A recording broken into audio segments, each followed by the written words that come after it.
Good morning, everybody. Welcome to The Skinny. It's the last Friday in April 25th, 2025. My name is Ray Roa. I'm the editor-in-chief of the Bay Area's nearly 40-year-old alt weekly, Creative Loafing, and I'm live in the studio today. Mitch Perry, co-founder of this show and senior reporter at the Florida Phoenix, is not here today. He's back in Tallahassee and probably staying longer than he expected. That's because Florida Senate President Ben Albritton dropped the news yesterday afternoon that the state's 60-day legislative session will not end as scheduled at the end of next week, mostly due to disagreement between the House and the Senate on their budgets, and specifically on these competing sales tax packages, which we've talked about a little bit on this show. So we'll see if Mitch makes it back next week. But that's kind of out of our control. We were hoping he's going to be here, but we'll see. I am pretty lucky today, though, in that I am joined by Creative Loafing's new-ish managing editor and founder of the Axios Tampa Bay newsletter, Celine Sanfelice. Celine, I don't know who's running the office right now, but thank you for being here today. Yes, we will figure it out. We will figure that out, and we'll get your mic turned up as well. I think a lack of control is something that a lot of people are feeling right now. Our guest in the studio, we kind of caught the tail end of the NPR news, and sometimes that feels a little bit so out of reach for you. But there are ways to kind of fight back against that. And that's by changing the world immediately around you. We're going to talk about that concept along with sustainability, community, and more today for the entire hour with a trio of guests who've also made the trek to our Tampa studio today. Joining us today in studio, Callie Rabot, a florist and founder of Tampa's Blue House Florals. Nick Ewing, musician, chef, and founder of Artistry Gardens based on Temple Terrace. And of course, also joining us is Carla with St. Pete Youth Farm. Carla Bristow, director of the St. Pete Youth Farm, is here today. Thank you all so much for coming to WMNF today. Thank you for having us. And you all sound Glad good. to be here. There you go, Nick. I know Nick's not afraid of a mic, so I usually don't need one. Yeah. Callie, I want to start with your operation based in Tampa Heights, where, correct me if I'm wrong, it's about 3,000 square feet there. You've grown quite a garden. When my kid was going to school in South Tampa, I used to drive by if I had to take a shortcut there off of Columbus, and it's hard to miss. It's just this burst of color on the side of the street. The house is actually blue, and often there are just like flowers everywhere. I've been there to pick up flowers for my wife there. It's this really special place that you've cultivated. Can you talk a bit about what is, for one, growing at Blue House and what it's like to kind of wake up in your office, per se? That's a great question. Thanks so much. So I am a florist, and thanks for getting flowers for your wife. And I grow most of the flowers at my garden, which is at my home in Tampa Heights. And I really love being able to just wake up and, be in my office. When I had kids, I wanted something that was flexible and part-time, and like being at a desk was not going to work for me. And so it's amazing to put my hands in the dirt and walk through all the flowers and see my neighbors and watch people slow roll by in their cars or their bikes or whatever, and just like roll down their window and be like, "Hey, I like your garden," or like, "Thanks for the helping the pollinators." And it's a pretty good life. Yeah, it's pretty awesome. You started doing something on social media every Monday where you kind of give people a tour of your garden. And it's so interesting because, like you said, as we're driving by, we do notice flowers and we see them and we slow down for them. Can you give us an idea of what's growing maybe right now and just in general at Blue House? Like, what are we seeing there? Yeah, it is always changing. So I grow cut flowers. But I also like to use native flowers and Florida-friendly flowers as well. So having a really diverse diverse planting helps me and helps all the pollinators as well. But right now we have this beautiful kind of intersection of like the cool flowers left over from the winter time and the spring flowers and the summer flowers. It's a great mashup. So I have everything from marigolds and zinnias and sunflowers, amaranth, celosia, which are your warbler flowers. And then cooler things like larkspur and snapdragons. We have lisianthus coming in, blanket flower. So, I mean, it's an incredible diversity right now. That's awesome. And I wanted to kind of, you're here, you're doing it, you're deep in it. You weren't always in the flower business. You're obviously using organic soil at your house, but you're also the founder of Suncoast Compost. Your job literally used to be making food dirt again. That was kind of your thing. And I think, correct me if I'm wrong, again, that business signed businesses up, gave them compost bins. Your team collected the food scraps and then sent them over to Tampa's Meacham Urban Farm. Customers could then either pick up their compost twice a year or donate it to the farm right next to, it's actually Malfunction Junction pretty much, right there. I think at some point you always thought you would be a farmer florist, as you kind of alluded to, but there was a tragedy in your family about 5 years ago that set you on this path a little bit sooner. Can you talk about the decision to move away from the compost business and sustainability on a more forward, front-facing, explicit way and pivot to Blue House? Like, what was it there that happened? Yeah, so I come from a more creative background, musical theater. She does singing telegrams, people.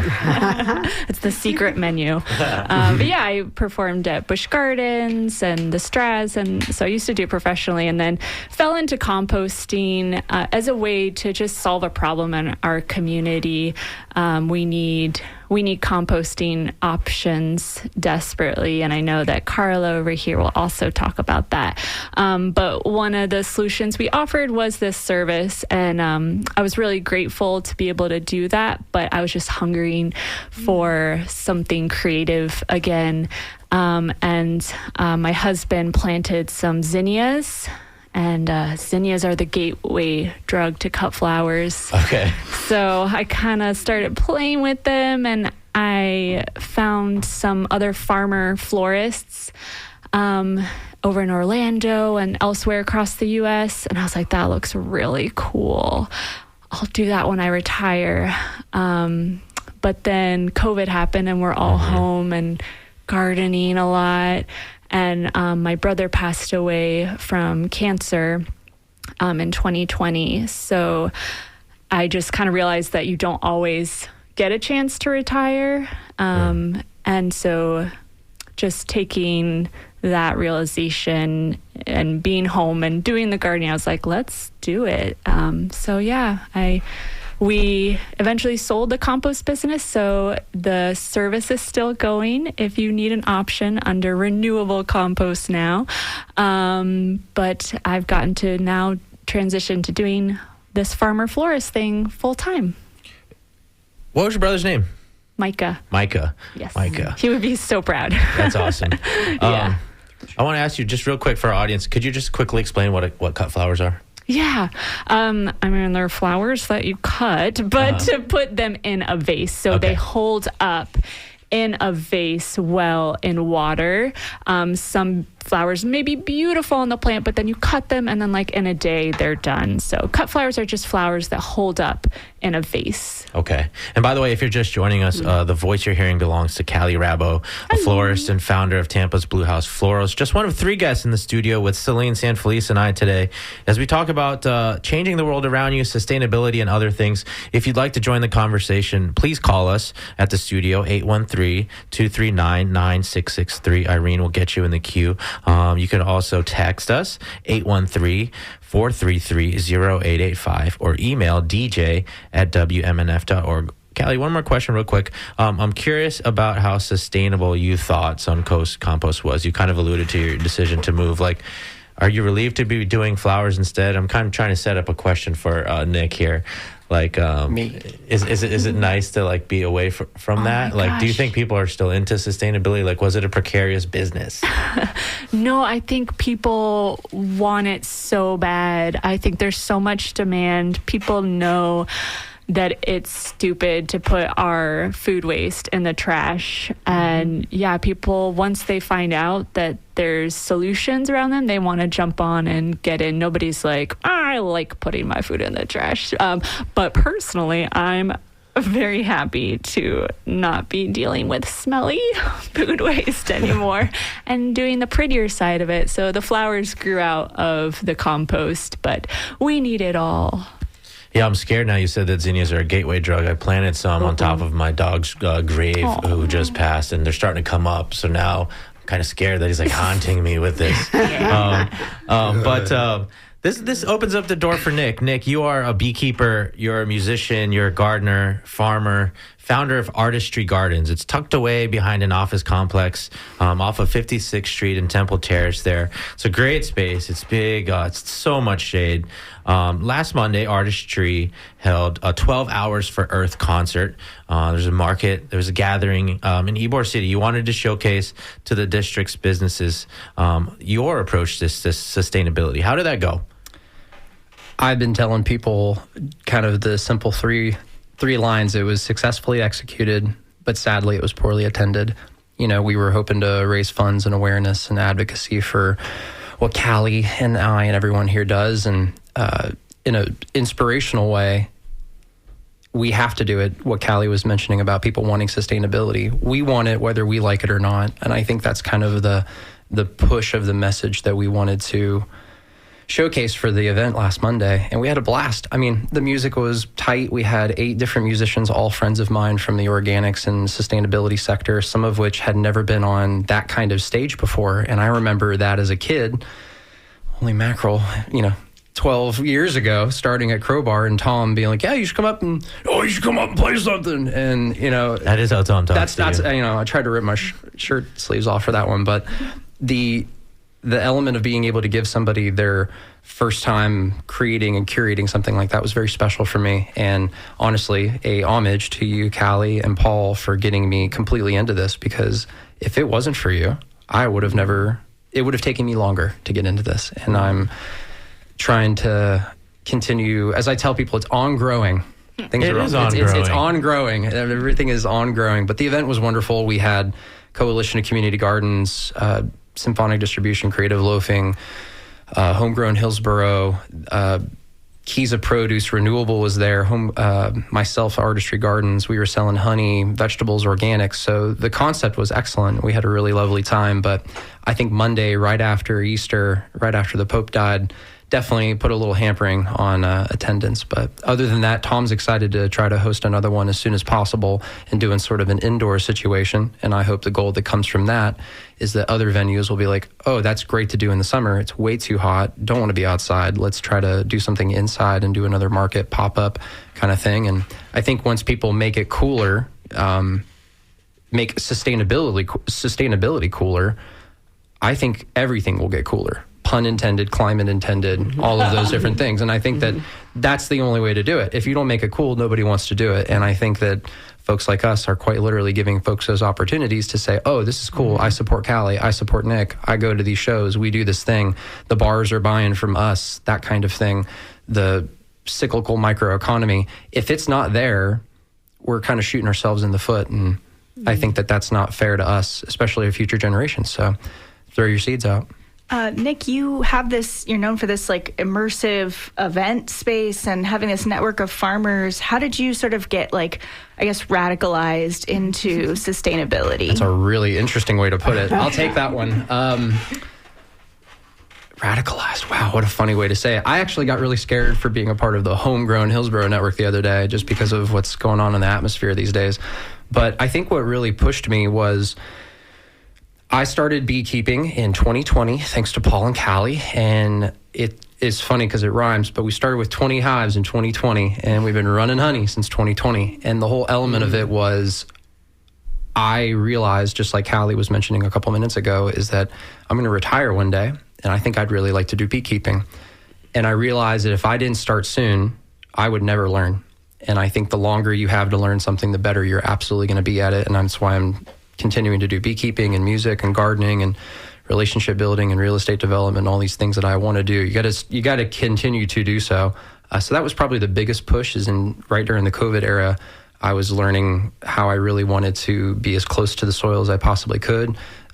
I love to cook, so I really wanted to get fresh access to the best quality produce you could ask for, which is grown in your garden. So, and that's you got a couple this is the little radio, guests but here. explain what we have in front of us here. I was at one of my private garden maintenances this morning, and the owner was with me, and he was making this whole concoction. They have power out there, so he brought his blender. I brought him honey. He had olive oil. He had pistachios, and we made a whole kind of like a nasturtium gremolata honey dressing vinaigrette, what I like to call a garden honey vinaigrette.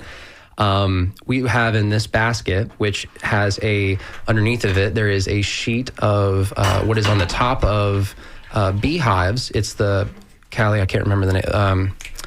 I'm going to call it a bee blanket, but I know that's not the correct term. But I brought that with mint, sage, nasturtiums, one of my favorite plants, Cuban oregano, also Vicks flower with another species, which I didn't get a chance to bring. I also brought some nasturtiums and marigolds. So you could eat everything in that thing. And I wanted to showcase. And I thought, what was really funny is Callie and I are walking in, and we could do some plant ASMR. We're pulling the, touching the... You could. I know. I don't think you love subbing with Next Door, but that sounds like something like... There's definitely a show on MNF for that. And just to be clear, we're not breaking the no food rule here. It's a nice basket. It's very clean. Nick, more than anybody that I kind of know, you've always been on a mission, whether it's like to try and help the music scene and things like that. It's always been very purpose driven and huge on the things that you believe in is this concept of food sovereignty, right? That is, in my understanding, a kind of a market and corporate shunning, people-focused, extremely local idea that people have a right to healthy and culturally appropriate food. Is that really possible here in the Bay Area? If my idiot self could do this, anyone can, and I mean that very much so. And in my line of thinking, there is a room for everyone in the garden. There is room for everyone here. I have this spiritual thinking that we're already in heaven, and I think it's just atrocious the way that we treat it. And I think that by gardening and working with other people and creating these little microcosms and catalysts amongst people, that's going to make the best renaissance anybody could ever ask for. And if that's the way that we get to grow it, I want to be one of the first people to do so. And I think that that's the only way to get the next generations to be excited about it and think it's cool and do it. And yeah, so everyone can garden. People with some hands, no hands, there is something to do for everyone in the garden. If I had someone that could just come with me and record data that I'm picking up when I'm harvesting this, I could showcase the output. Currently, I'm at a point where I think that per square foot, people could have $4 to $12 per square foot in just organic gardening output if they're actually doing it throughout the season. And I think that that's obtainable, and I think it's possible. And I'm trying to showcase to people how we can do it. Otherwise, we're all going to starve, and the bees are going to die, and then so are we. And I don't want to let that happen. Yeah, I should have a full disclosure. About a week ago, Nick was over at my house because we had to cut down a giant oak tree, and there was a beehive in it. And we're trying to get the bees to somewhere safe before the big truck came to take all the stuff. So Nick removed some bees. You gave some marigold seeds to my son, and he's since planted them in a piece of the tree. They're sprouting now, and he's very excited that you're here. He's on a flight over to Connecticut, but yeah, I'm watering his plants for him while he's gone. So, just those little things that you do. By the way, if you're just joining us, the voice you're hearing belongs to Nick Ewing. He's a musician, chef, and founder of Artistry Gardens based in Temple Terrace. He's just one of 3 guests in the studio with Celine Sanfelice and I today. We're talking about changing the world around you, sustainability, other things like that. Feel free to send us a text. You can call us, email dj@wmnf.org to join in. And that kind of brings us to Carla here. Carla Bristol, you are somebody who's really seeing these concepts of sustainability and in a lot of ways food sovereignty play out right in front of you in your role as director of the St. Pete Youth Farm. That's over at 1664 12th Street South. You're actually hosting the farm's 5th annual St. Pete Earth Day this weekend. And we can't talk about what things cost on this nonprofit radio station, even if they're free. But you'll be out there on Saturday from 9 a.m. to 1 p.m. this event, to me at least, really embodies so much of what makes the farm amazing, between the workshops, the games, and the music. Can you talk about what that day is like for you, and what it's like to welcome everyone to the farm on that particular day? Well, every year it gets better. Thank you so much for having me. Talking about agriculture and farming and the work we do, which is centered around community and around young adults, youth, and everything we do is youth informed. So I always tell people, and anybody who's listening that knows me knows, I'll say this every time. I am not the youth in the youth farm. They're actually young. I'm youthful, but I am not the youth in the youth farm. So, I mean, you definitely could not have written the script that I would be doing this work 6 years ago when I started. So when you talked about there being something for everyone in the garden space, it's really true, because I was very clear. I still don't watch YouTube videos about how to grow food. I learn intuitively from mistakes is what would be important, right? And it's a lot of problem solving that I think people could learn. But if you come out tomorrow, as we've done the last 4 years, there's going to be a sense of culture, which for me, culture is food. So there's going to be fresh bread that we're baking in our nicely donated commercial bread oven. We're doing workshops now around sourdough bread making. We're already started the pesto. We're known for our collard greens pesto. So you're going to be able to try the collard green pesto with the fresh made bread. And there's, art. We have canvases and eco-friendly paint from Deco Art. There's music, so there's a saxophonist that's going to perform. One of our youth, that's a local rapper, he's going to perform. At work, he's Keandre. He gets on stage, he's Key Money, and he knows how to do it. And people will get to have tours, they'll get to experience our aquaponics system. They'll see the no smell zone, which is in fact the compost area. Okay. And so much more. Yeah, I wanted to hop in. If you live in and around the St. Pete area, I think you really should check out the St. Pete Youth Farm, because Carla, I live close to it, and I started, this was before the city of St. Petersburg was making you take like a little class before you get your home compost bin. But I was like, I can compost at home. And I just started throwing my food waste like basically onto the ground in this little black thing in my yard. And I got roaches. I got, it was just like sort of turning either to wet or dust. And I was like, this is like way too hard. And I started trying to look at like compost, basically like service options. And I went somewhere and someone told me, oh, you can do this. It's like $20 a month. And I was like, I have to take $20 a month to have someone take my food waste. And you had just launched the St. Pete Youth Farm community compost program.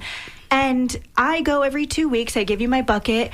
And it's like every time I go, it becomes more and more amazing. Like the first time I went to drop off my bucket after I'd picked it up, you guys had just started that oven, and you were like, oh, do you want some like freshly made pizza? And I was like, no. What? Absolutely not. And that's a different oven. That's a clay. That's the brick oven. Literally every time I go, it is so like it's literally growing. This is not just like a little fenced off bunch of weeds community garden. This is a really big deal, and everyone I meet there every time I go is so lovely. So it's really awesome to have you here. Thank you. Nice to hear you say that. It's been about 6 years since the founding of the farm. It was established to provide access to nutritious food in South St. Pete. The plot's actually less than an acre. As you mentioned, you guys have a kitchen out there, wood-fired oven. You got that $10,000 grant last year to help with composting. It's like nice, like super legit, like awesome, really cool place. Same with Callie. Can you just talk about what's growing over there in those pots and like what it's like to not just watch food grow, but watch people grow as well? Yeah. So it's funny you said that, because the first thing I was going to say is just watching the young people grow, right? So I am now a community grandma. So young people over the last 6 years have gotten married, had children, gone off to the military, in their various career fields, but then they still come back. I still get text messages that this is my new phone number, right? I still provide support for young people. I still pull up on them in the street, like beeping my horn and pulling up on them. But so right now we still have collards, thus the collard green pesto, which we're going to call end of season pesto. And that's it. I'm not making any more after this. So until the collard green festival. But we have collards. We still have a lot of curly kale. We have a lot of scallions and jalapenos, and we have 5 banana circles. We have papaya, loquat, which we just finished eating so much. Lots of mulberries right now, and so this week, within less than 24 hours, we gave away roughly 50. Almost 60 trees, small trees of bananas, loquat, fig, mangoes. But I mean, I literally didn't even have to put a social media post out. I was able to just send someone across the street, hey, ask the neighbors, do they want trees? The city had a big event on Tuesday for Harbor Day, and then when that was all done, they still had plants left, and they gave it to us. Say, hey, Carla, would you like these? Yes, we want them. And then here comes the people, right? Just make a few phone calls. Hey, I just got delivered these plants. Do you want some? A local school near us with smaller children, another academy around the corner came and picked up some. But it's those stories that I get to hear. The one mother yesterday she said, my son came on a field trip to the farm, and he still has, I guess I must have had some prize for if you remembered everything I said or something, but she said he still has the $5 single dollar bills that you gave him, and now we have a home garden, we have chickens, and she said now we actually eat home and cook together more as a result of him visiting the farm. So that's the reality of the impact of the work. It's just, it continues to sing. One kid that I met yesterday that came from the school next door, Midtown Academy, they had, it's the garden club at Midtown. So all these kids came, and one little kid he said, do you know me? And I said, no, I don't know you. And, but I held his hand, I lifted him up so he can see inside the tank. Afterwards, later on, the mother texted me and said, he did everything he was supposed to. It was me. I told him all about you. And she said, he came home singing your praises. I was supposed to give you the heads up that he was coming so that when you saw him, you would, she said, all I'm hearing about now is Miss Carla, Miss Carla, Miss Carla. So she's bringing him. She said, no, it's been in my calendar, but I'm bringing him on Saturday, because now it's so you're hearing these stories and you're just living life, right? I get to do everything I love doing, especially creating a space that's super duper special for this community where you can come and, no different than me having an art gallery, come and hang out. So it is probably one of the best hangout spaces in St. Petersburg, hands down. 100%. And South St. Pete specifically. As somebody who's not from St. Petersburg, born in Guyana in South America, raised in Brooklyn, New York, and now living here, not living the corporate dream, just living the dream, doing the work I'm doing. An edible art gallery. Yep, lots of art everywhere. Lots of art everywhere. There's a lot of art in the garden. I hate to interject, but there's so much. I think that's the neat thing about it. You can go to an art gallery and things will change. You can go to a garden and things will change, just like you mentioned. There's so much to be seen. There's so much to be smelt. There's so much to taste. There's so much to hear. I love to play jazz in my garden. I like to play Alexis on Fire in my garden. I like to do all of it. I think that you can, everyone's got their own vibe, especially when you have other people come through, kids, adults. I have a garden fairy. She's German and French, and so I'm getting all of her house vibes all the time, and it just changes the mood and the culture, and I think it absolutely makes the food taste better. Yeah, I want you to listen to the wind chimes.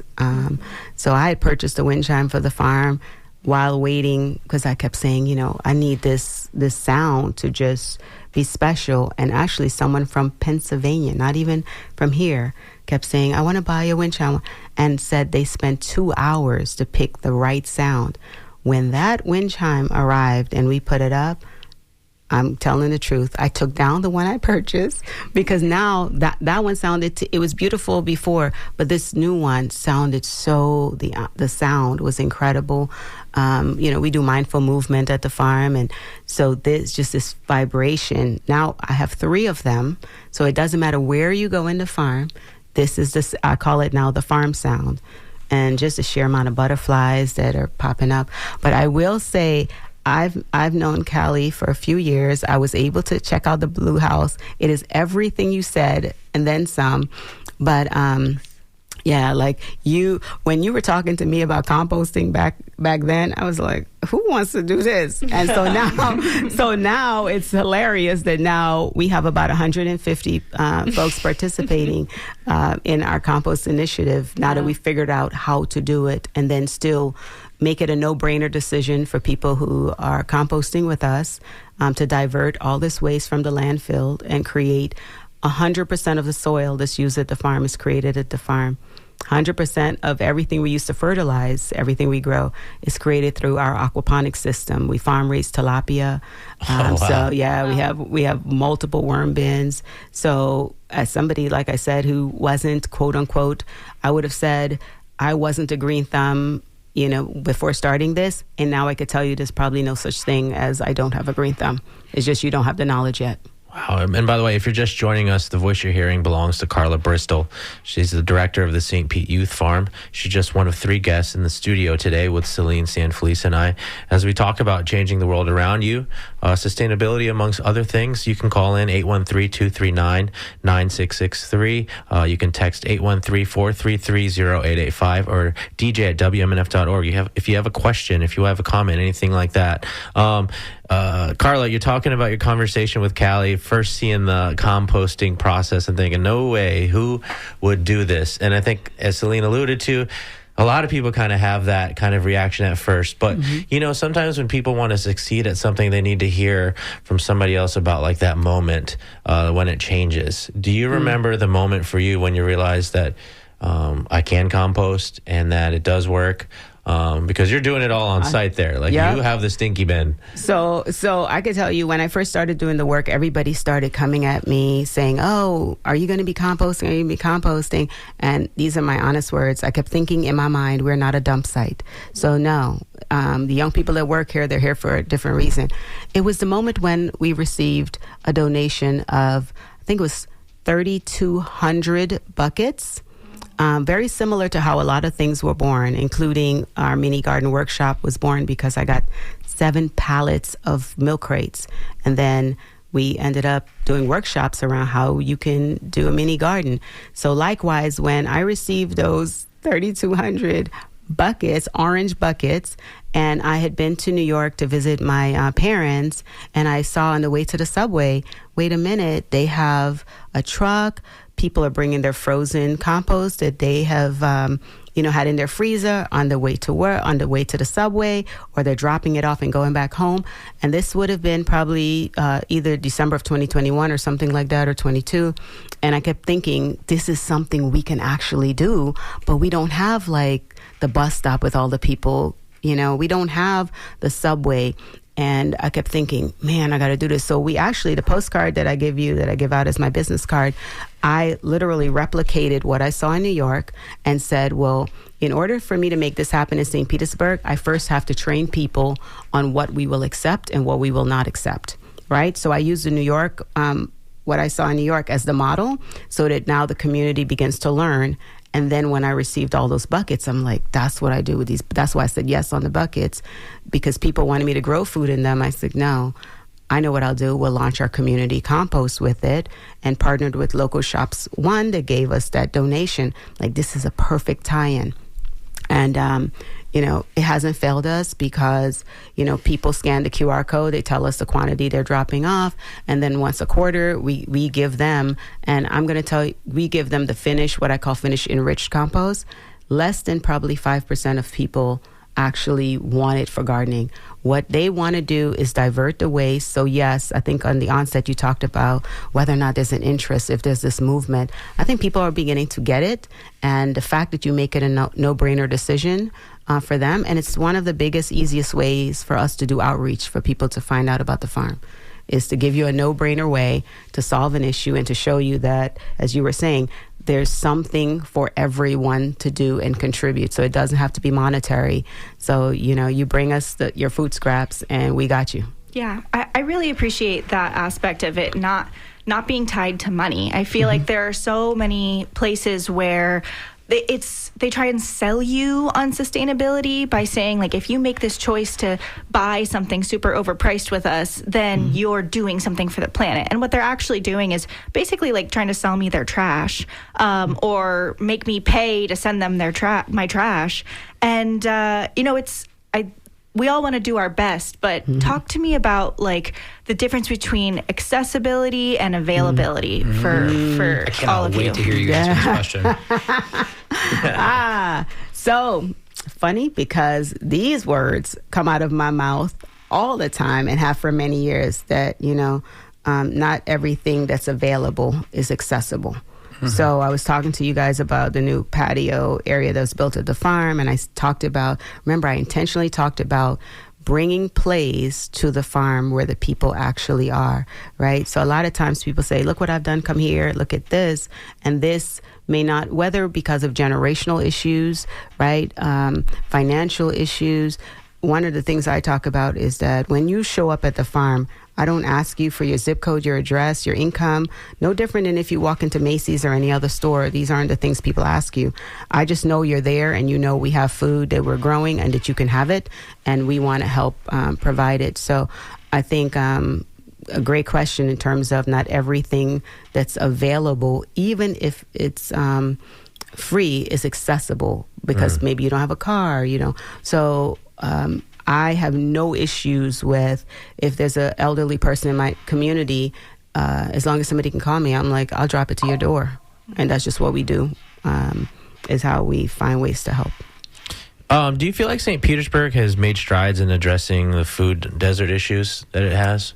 I will tell you that one of the terms that I least like in doing the work that I'm doing is this whole food desert term. I think the term food desert is something created by people who are not familiar with communities that lack access. So I think it's an access issue, and the desert term is used for funding. So, and I see it in funding, and then it's become so popular that now everybody uses it. And I have yet to meet anybody in my community who would have said, we live in the desert. If we want to say that, in the desert, they're growing some amazing, incredible things because people know how to adapt to environment. This summer, we're going to be growing a lot of okra, right? We're going to, so I think that the idea that we're giving out fruit trees. In May, I'm giving out 150 mulberry bushes, because when I started, I discovered mulberries at the farm. I hadn't had mulberries before, and then when we started growing mulberries and I was posting about it, what do you think people were saying? Oh, back in the day, there was a mulberry tree on every corner.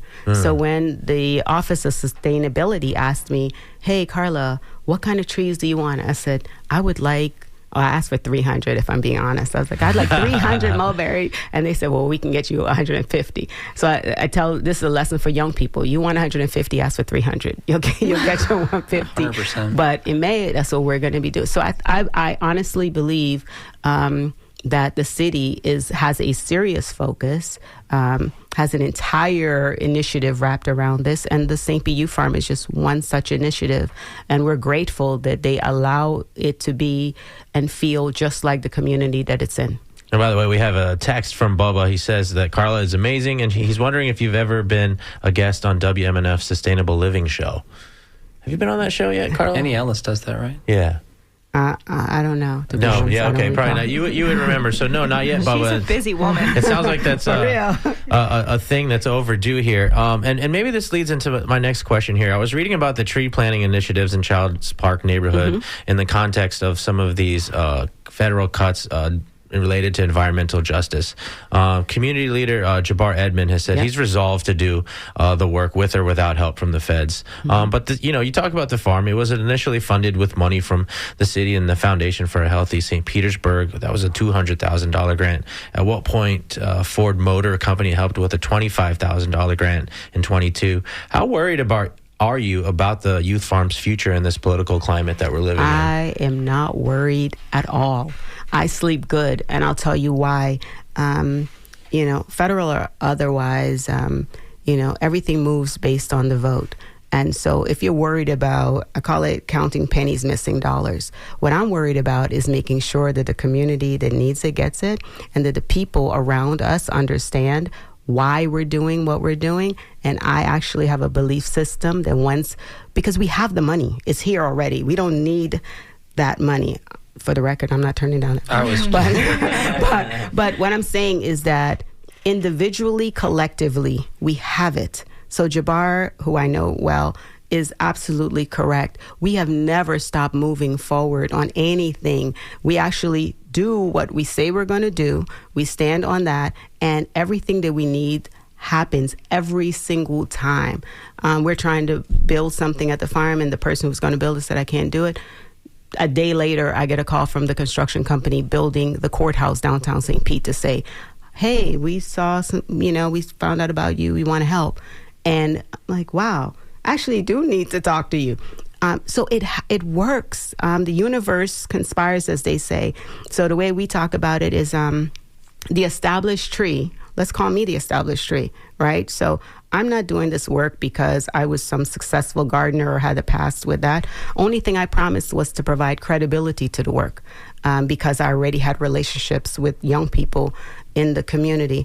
And I've done that and then some. So for me, leveraging my social capital to ensure that the very best of everything is accessible to our community, I'm confident that the community will respond should we have that. But we're building it in such a way that there's so many hands that touches the farm that I don't have to do anything but sit back, and the people will take care of whatever needs to be taken care of to make sure the young people have jobs, which is better for us, that they learn not just public speaking and mental health, which we do every single Monday at the farm for our young people and the community.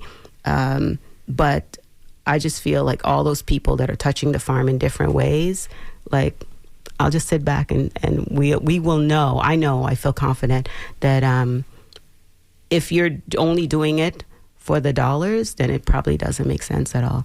Like if you're doing it because you're passionate about whatever issue you're trying to solve, in our case, nutrition insecurity, uncovering the fact that mental health and wellness is significantly an issue in our community, if we're being honest, and there's a stigma around it that we're working to remove, then we're on the right track for the right reasons, and the help will come. Yeah, so many different fibers coming together to create a very strong protective layer around that.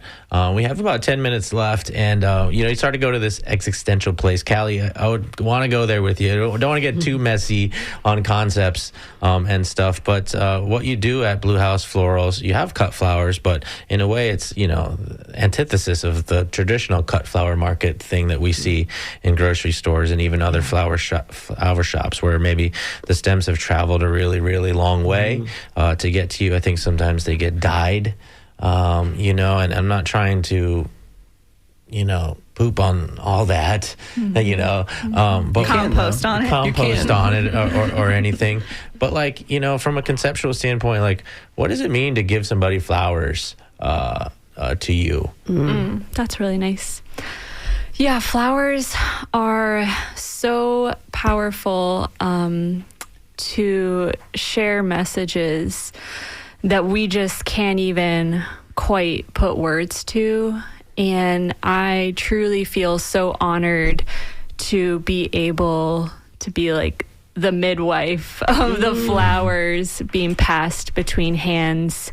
They come up in the most important, significant moments of our lives: weddings, births, I miss you, deaths.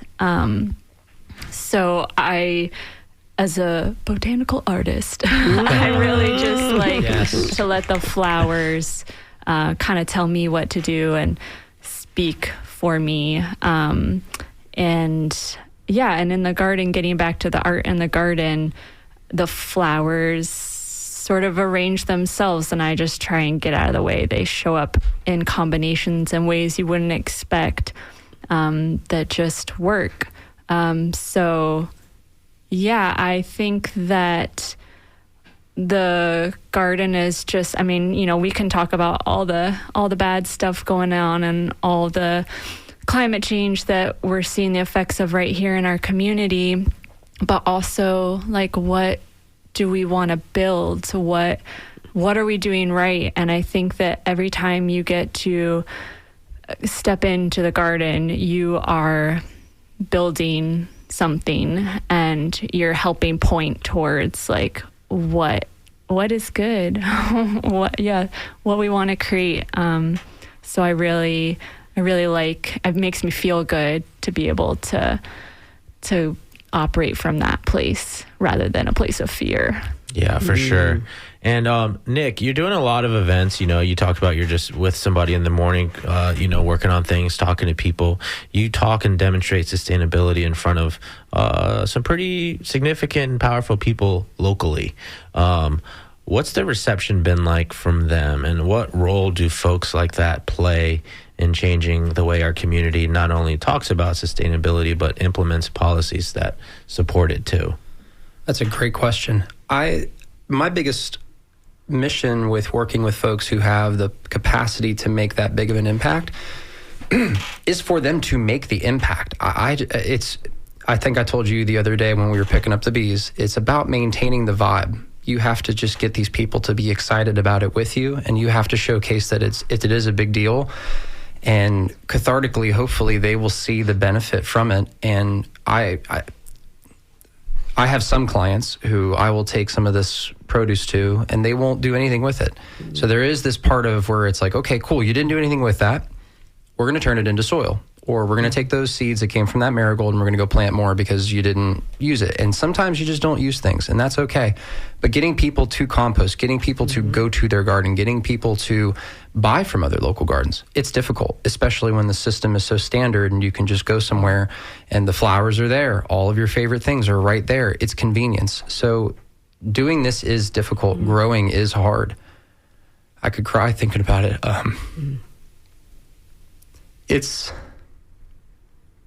I want this to work so bad, and I want these people to make the impact to do it, because I feel so.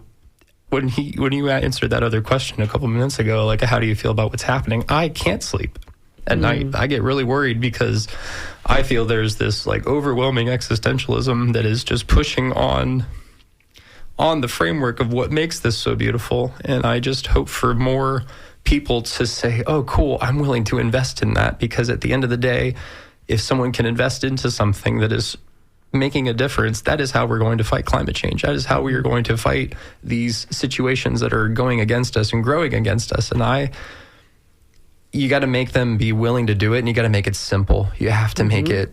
You do. I can't do it. I'm learning that lesson myself, is I have to make these things simple on myself. Otherwise, I won't be able to do it. And if I can't do it, then other people can't see me do it. And if everybody can't see me do it, with the stage that I have, pun intended, playing music, being who and what I want to be, I just, I really want people to do it so badly, because I think I am so floored that the mothers that you are both are, and I'm terrified to have children because of the fear that there might not be an environment that they could be in.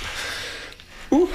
Oh, boy, you're doing it, buddy. Yeah, sorry. Doing it, Yeah, man. no, it's great, real. man. I mean, you know, for those of you who don't know Nick, you know, he's very much hard on his sleeve, always has been, in the way that he performs on stage. I've seen you perform in many different ensembles, and the music kind of moves through you. And we've talked about this off mic over at my house. You know, I've known you for so long, and you've always just been doing the work. So, you know, hopefully you can rest a little easier doing that, and to kind of stay there on this thing about presence. Carla, you know, your farm has work days, but you've said in the past that one aspect of the farm is that there isn't this pressure on yourself to contribute to what's going on. You just want people to be there and to be present on site. Can you talk a little bit about what stillness feels like at the St. Pete Youth Farm and what it feels like inside when you're there? So I'm not the one to still. Okay. Okay. So everybody knows that.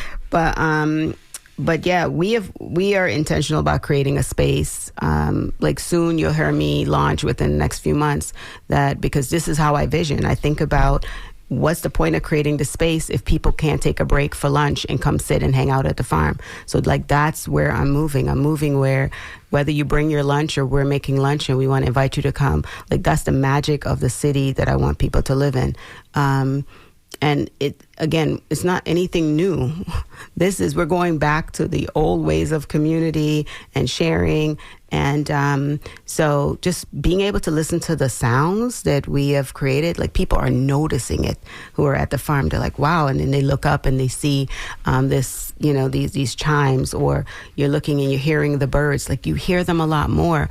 The thing that I kept saying years ago was, man, it's going to be cooler, no pun intended, at the farm than it is even across the street from the farm. And that will be the reality just because of the ground that we're transforming right beneath our feet. So every day, and people refer to it as magic, as do I, because it's just a magical place. So there's intention around every age group, every ability. So that young child that came yesterday that went home and told his mom, it was about the changes also. When you talked about changes in the garden, but changes in the space because we're young and so we're still building. And this morning, my partner said to me, he said, Carla, you're going to run out of space. Then what are you going to do? And I like that challenge. You could build up, right? We'll build up. Yeah, that's right. By the way, Lenny from Gulfport said really likes the information on the show, wants to get looped in with everybody. So I will loop you in separately. Thanks, Lenny. Lenny. We've got about 3 minutes left here with our guests. And I suppose we'll close with this question for all of you. But you get to wake up and live this life. For a lot of people, their lives can get in the way. Yeah. You kind of alluded to some of this, but, in 30 seconds or so, what do you say to people who want to be more sustainable in their everyday lives? Can they grow flowers? Start a small garden? Like, what is it? What is the little thing? Like mental health, the little things that we do. So if somebody wants to be more like you, what is the first or little thing that they can do? Don't put the pressure on yourself to start a garden. The first thing I teach when we do the mini garden workshop is don't think that I don't have a garden at my house because I'm doing all of this. So that's the first thing, is do the small thing that you can do. That's why that 1 square foot of space box, to show you can start right where you are. Don't undertake some large initiative because chances are you don't have the time that's required. This is all I do. Right? So that's different than someone that this is part of what they do. So just support a local place that's doing it. That's why our work day is only once a month, just for a few hours. So for me, if you come and read a book, I'm good. Nick? Callie, please. Oh, Callie. What? I really am feeling Dr. Ayanna Elizabeth Johnson's work right now. She has What If I Get This Right? And she has this Venn diagram that I would encourage people to think about. What are you good at? Your skills, resources, networks. What brings you joy? Sources of satisfaction and delight. And what work needs doing.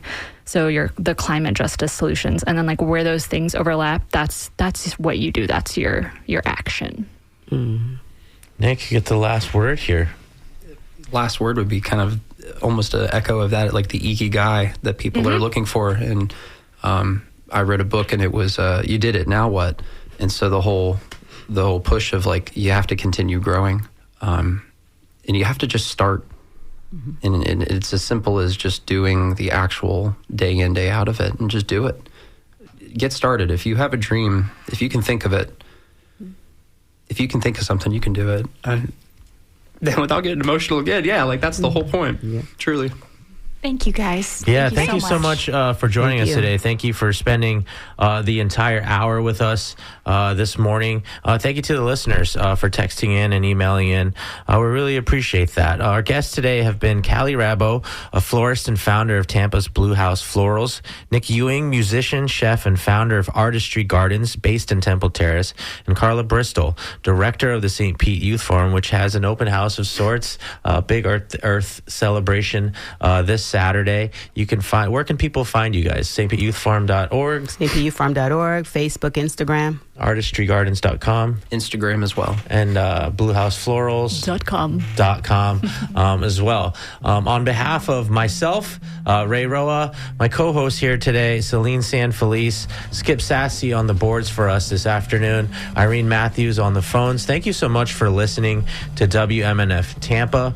Joellen Schilke is in Studio One. The mood light is so nice, much better than the harsh white light that we have in here. Please stay tuned for that. Thank you to the Down and Dirty before us, and we hope you have a really great weekend and get your hands a little bit dirty. You're listening to WMNF Tampa.